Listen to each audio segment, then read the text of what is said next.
Look around you. This world is filled with broken men, not because they were born weak, but because they chose it. They chose the soft road, the easy button, the escape. They buried their strength beneath dopamine and distraction. Click, scroll, eat, repeat.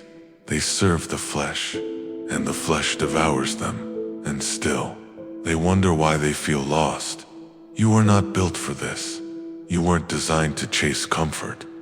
God didn't breathe life into you so you could sit in front of screens, stuffing your soul with empty calories, laughing at nothing, accomplishing nothing, becoming nothing. You were made in the image of a warrior king, the same God who parted seas, who leveled giants, who conquered death. He didn't create you to kneel to your urges. He made you for war, not just fists and fire, but spiritual war. A war for your soul, a war for your purpose, a war for your future family, your legacy, your eternity. But most men, they don't want that war. They want escape. They want comfort.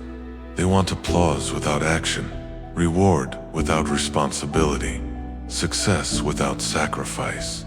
And that's why they'll never taste greatness, because greatness is violent. It demands everything. Discipline is not sexy. Sacrifice isn't trending. Pain isn't viral. But pain is the price of strength, the price of wisdom, the price of becoming the man God intended.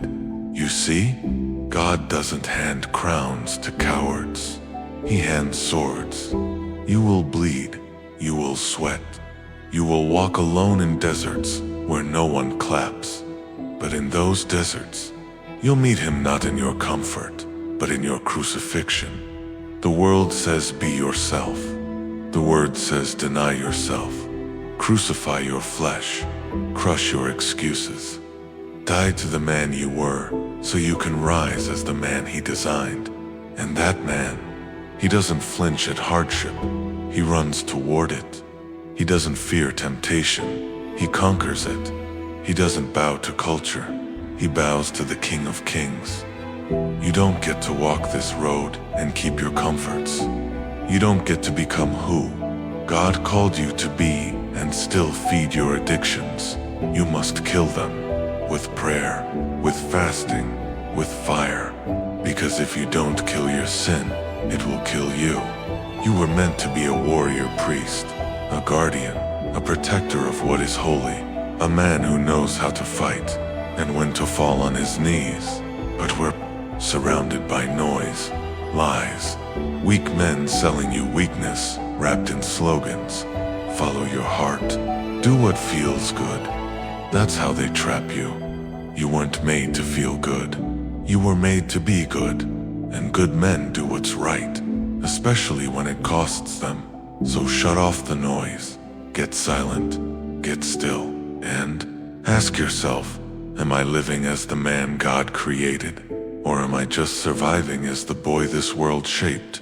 You will not find your calling in comfort. You will not build strength in pleasure.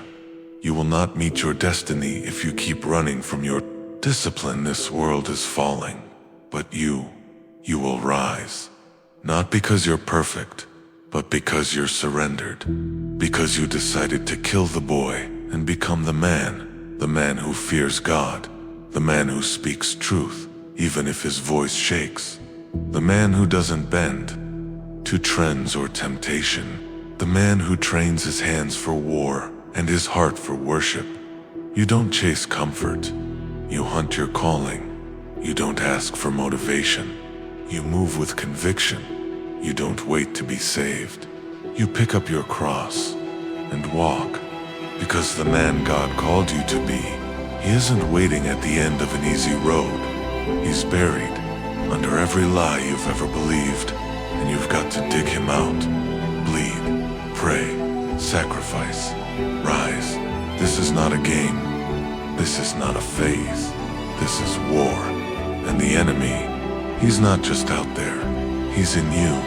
The doubt, the lust, the laziness, the pride, That voice that says you can't change. Crush it, because your soul is at stake, and eternity is too. Long to live as a slave to weakness. You were never meant to be weak. You were made to be holy, to be dangerous, to be righteous. So stand up, pick up your sword, and fight.